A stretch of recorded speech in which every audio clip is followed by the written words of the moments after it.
عقل کی حفاظت پر شریعت زور دیتی ہے. عقل کس چیز سے بگڑتی ہے؟ جن چیزوں سے عقل کے بگڑنے کا ڈر ہے شریعت نے ان تمام چیزوں کو حرام قرار دیا. شریعت نے ان تمام چیزوں کو حرام قرار دیا ہے.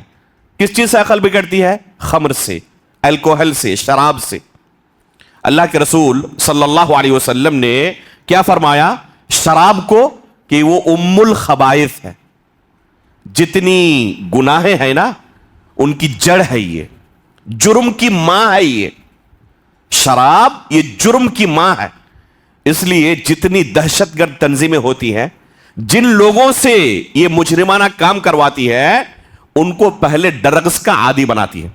اور ابھی آپ نے شخص سے سنا کہ کیسے ہمارے بچے ڈرگس کے عادی ہو رہے ہیں.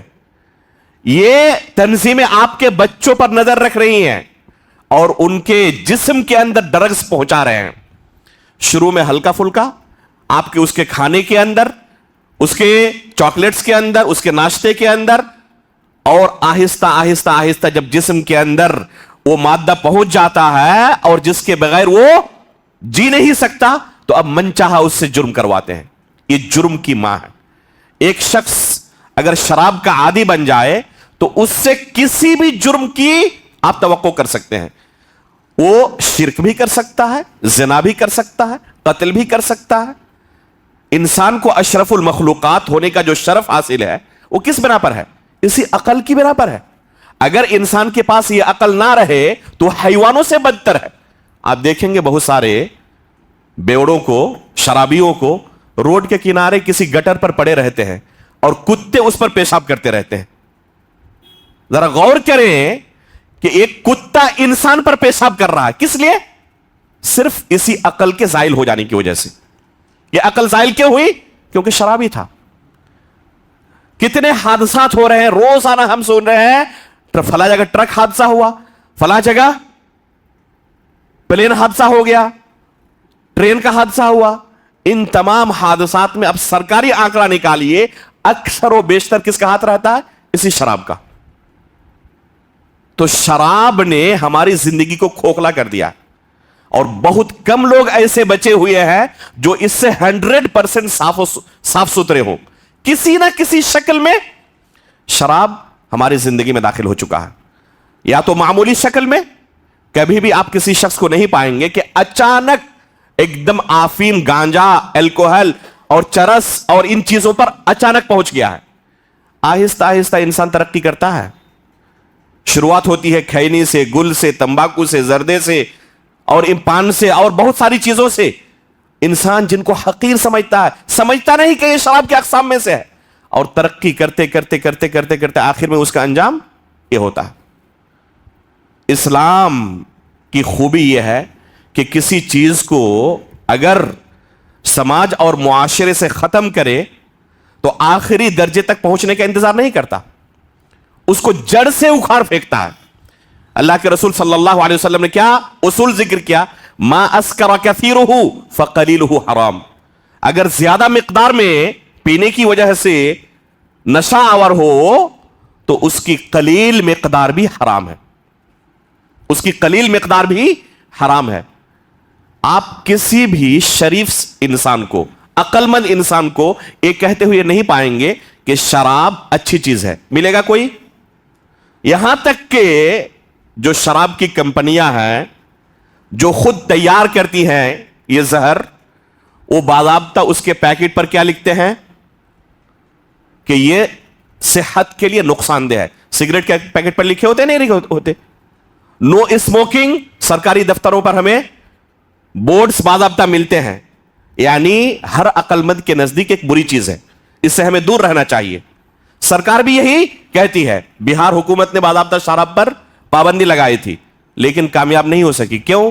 کیونکہ انسانوں کا قانون اور اللہ کے نازل کردہ قانون میں زمین و آسمان کا فرق ہے.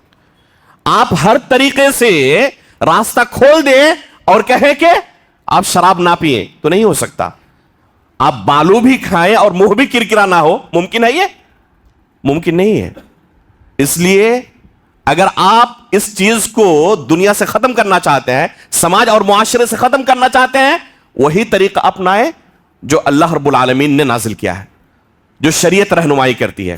ذرا غور کریں, اللہ کے رسول صلی اللہ علیہ وسلم جس معاشرے میں بھیجے گئے تھے ان کی زندگی میں شراب کا مقام کیا تھا؟ جتنے جاہلی شعراء ہیں نا, ان کے کلام میں ضرور آپ پائیں گے کہ شراب کا تذکرہ بڑے فخر و مباحت سے کرتے ہیں. ان کی گھٹی میں شراب شامل ہو چکی تھی. شراب کے بغیر زندگی کا تصور نہیں تھا. اس لیے اسلام نے بھی جب اسے حرام کیا تو ایک مرحلے میں نہیں, 3 مرحلوں میں اسے حرام کیا. صحیح بخاری اور صحیح مسلم کے اندر ایک واقعہ, بس اشارہ کرتا ہوں, تفصیل کے ساتھ بیان کرنے کی فرصت نہیں ہے. شراب ان کی زندگی میں کس قدر داخل ہو چکا تھا اس کا اندازہ لگائیں. صحیح بخاری کے اندر بھی قصہ موجود ہے, صحیح مسلم کے اندر بھی. علی رضی اللہ تعالیٰ عنہ فرماتے ہیں کہ جنگ بدر کے اندر مال غنیمت میں سے مجھے 2 اونٹنیاں ملی تھی. ان 2 اونٹنیوں کو رکھا ہوا تھا میں کس لیے؟ فاطمہ رضی اللہ تعالیٰ عنہ سے جب رخصتی ہوگی تو ولیمے کے موقع پر ان 2 اونٹنیوں کو میں کیا کروں گا؟ استعمال کروں گا. اس لیے ان 2 اونٹنیوں کو میں سنبھال کے رکھا ہوا تھا. ایک دن کا واقعہ ہے, ایک گھر میں شراب کا دور چل رہا ہے اور اس میں سید الشہداء حمزہ رضی اللہ تعالیٰ عنہ, اللہ کے رسول صلی اللہ علیہ وسلم کے چچا, پیارے چچا موجود ہیں. اس وقت تک شراب حرام نہیں ہوا ہے. شراب سے انسان اپنے لیول کو کتنا گرا لیتا ہے اور کتنا گیا گزرا ہو جاتا ہے, اندازہ لگائیں اس سے. اتنے جلیل القدر صحابی رسول حمزہ رضی اللہ تعالیٰ عنہ موجود ہے. اس محفل میں شراب کا دور چل رہا ہے اور ایک مغنیہ ہے, رقص کرنے والی, ناچنے والی, وہ جوش دلا رہی ہے کہ شراب کے ساتھ اگر کباب کا بھی انتظام ہو جاتا کتنا حسین ہو جاتا, یہ محفل کتنی جم جاتی. حمزہ رضی اللہ تعالیٰ عنہ اس مغنیہ کے ابھارنے پر اٹھتے ہیں. الا یا حمز للشرف النوائی, وہ قصیدہ پڑھ رہی ہے کہ حمزہ اگر شراب کے ساتھ کباب کا انتظام ہو جاتا مزہ آ جاتا. اس حالت میں, نشے کی حالت میں ہے, اٹھتے ہیں اور باہر جا کر علی رضی اللہ تعالیٰ عنہ کی اونٹنی کو ذبح کرتے ہیں, اندر سے کلیجہ نکال کے آگے پھینکتے ہیں کہ میں نے کباب کا انتظام کر دیا. علی رضی اللہ تعالیٰ عنہ کو جب خبر ملتی ہے کہ اس طرح میری اونٹنیوں کا حشر کر دیا ہے حمزہ نے, تو کہتے ہیں کہ اپنے آنکھوں پر میں کنٹرول نہیں رہ سکا, زاروں قطار رونے لگا. بڑے ارمانوں کے ساتھ رکھا تھا کہ نکاح کے موقع پر میں ولیمے کے لیے استعمال کروں گا, اور حمزہ رضی اللہ تعالیٰ نے یہ حال کر دیا. اللہ کے رسول صلی اللہ علیہ وسلم کے پاس گئے اور شکایت کی کہ دیکھیں انہوں نے کیا حال کر دیا میری اونٹنیوں کا. اللہ کے رسول صلی اللہ علیہ وسلم فوراً اس گھر میں پہنچے جہاں شراب کا دور چل رہا تھا. حمزہ رضی اللہ تعالیٰ عنہ کو جا کر اللہ کے رسول نے ڈانٹا تو حمزہ رضی اللہ تعالیٰ عنہ نشے کی حالت میں ہے, فل نشے میں. اللہ کے رسول کی طرف چہرہ اٹھا کر دیکھتے ہیں اور کیا جملہ منہ سے نکلتا ہے؟ وَهَلْ أَنْتُمْ إِلَّا عَبِيدٌ لِأَبِي, کون ہو, میرے باپ کے غلام ہو کیا؟ اللہ اکبر.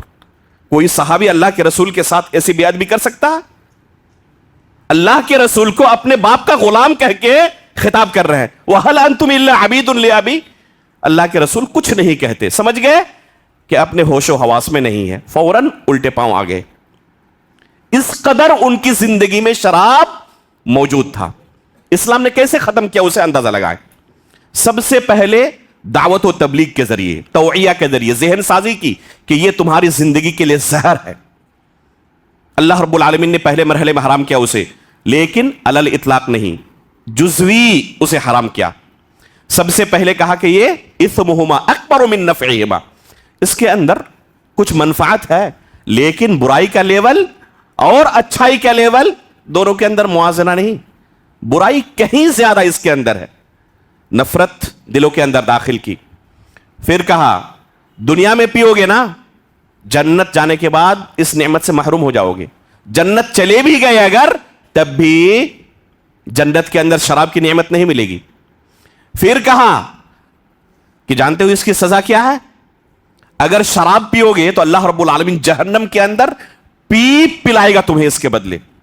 نفرت پیدا کر دی. جن برتنوں میں وہ شراب پیتے تھے, ہنتم, دبا, نقیر, مزفت, یہ ان کے برتن تھے. ان برتنوں کے استعمال سے منع کر دیا تاکہ نفرت داخل ہو جائے. اور آخر میں اس کے لیے سزا متعین کی. کیسی سزا؟ ذلت و رسوائی والی. 40 سے لے کر 80 کوڑے لگائے جائے, وہ بھی جوتے چپل سے.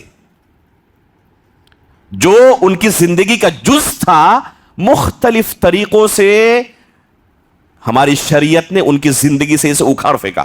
جب آخری مرتبہ شراب کو اللہ رب العالمین نے حرام قرار دیا, انس رضی اللہ تعالیٰ عنہ فرماتے ہیں کہ میں ایک محفل میں موجود تھا اور لوگوں کو شراب دے رہا تھا. ایک شخص داخل ہوا اور کہا الا ان الخمر قد حرمت, اللہ کے رسول کی طرف سے اعلان ہو چکا ہے, شراب کو اللہ تعالیٰ نے حرام قرار دیا. ابو طلحہ رضی اللہ تعالیٰ عنہ موجود تھے, کہتے ہیں کہ مجھے حکم دیا کہ اسے بہا دو. انہوں نے فوراً شراب کو ترک کر دیا. مدینے کی گلیوں میں شراب کی ندیاں بہہ گئی اور وہیں سے زندگی سے ان کے شراب ختم. تو انسان کی زندگی سے کسی برائی کو ختم کرنا ہو, جو طریقہ اللہ رب العالمین نے ہماری شریعت کے اندر رکھا ہے, اس کا موازنہ آپ نہیں کر سکتے. اس لیے دیکھیں, ایک مسلمان کی زندگی میں حقیقت میں شراب نہیں ہونا چاہیے, اور جو پکے سچے مسلمان ہیں ان کی زندگی میں شراب نہیں ہے. اس لیے میرے بھائیوں, شراب کو اپنی زندگی سے دور کریں. یہ عقل کو زائل کر دیتی ہے, اور انسان سے عقل زائل ہو جائے تو حیوان سے زیادہ وہ بدتر اور ابتر ہو جاتا ہے. اس لیے ہماری ایک شریعت جو نازل اللہ رب العالمین نے ہمارے لیے کی ہے, اس کے اندر ایک اہم جز آپ کو ملے گا. بے شمار نصوص ملیں گے کہ عقل کی حفاظت پر زور دیتی ہے.